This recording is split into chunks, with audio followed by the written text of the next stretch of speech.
নমস্কার, @জয়িস কুকিং চ্যানেলে সকলকে স্বাগত। চিংড়ির পকোড়া তো অনেক রকম ভাবে বানানো যায়, বাট আজ আমি বানাবো একটু নতুন ভাবে। এমন স্বাদ হবে যে বারবার খেতে ইচ্ছে করবে। চলুন তবে শুরু করা যাক। ভিডিওটি ভালো লাগলে লাইক করবেন, কমেন্ট করবেন, শেয়ার করবেন এবং আমার চ্যানেলটি সাবস্ক্রাইব করবেন। তার জন্য আমি কুচো চিংড়িগুলোকে ভালো করে ধুয়ে পরিষ্কার করে নিয়েছি। তারপর কড়াইয়ে সর্ষের তেল গরম করে তাতে চিংড়ি মাছগুলো দিয়ে দিয়েছি।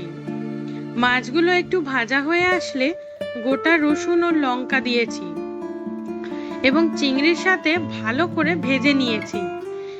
চিংড়ির সাথে ভাজার ফলে রসুন আর লঙ্কাটা ভালো মতো সেদ্ধও হয়ে যাবে।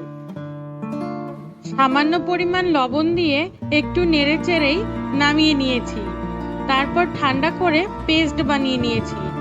অন্যদিকে কিছুটা ছোলার ডালের বেসন নিয়ে বেশ কিছুক্ষণ রোস্ট করে নিয়েছি। এরপর সর্ষের তেলে পেঁয়াজ বাটা দিয়েছি। একটু কষিয়েই তাতে লবণ দিয়েছি।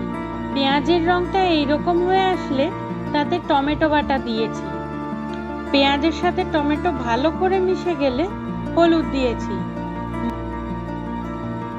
মশলা থেকে এইরকম তেল ছেড়ে দিলে সেদ্ধ আলু দিয়েছি।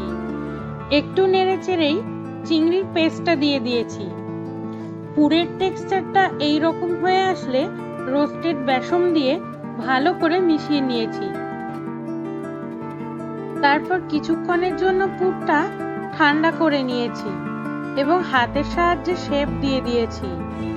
এরপর একে একে ডিমের গোলায় ডুবিয়ে ব্রেড ক্রাম্বসে মুড়িয়ে নিয়েছি।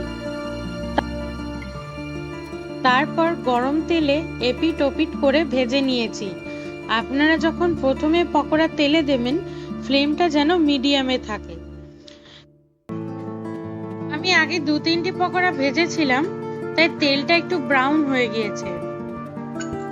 তারপর সম্পূর্ণ গোল্ডেন ব্রাউন হয়ে আসলে নামিয়ে নিয়েছি। আপনারা একবার বাড়িতে এই প্রসেসে চিংড়ির পকোড়া বানিয়ে খাবেন, দারুণ লাগে।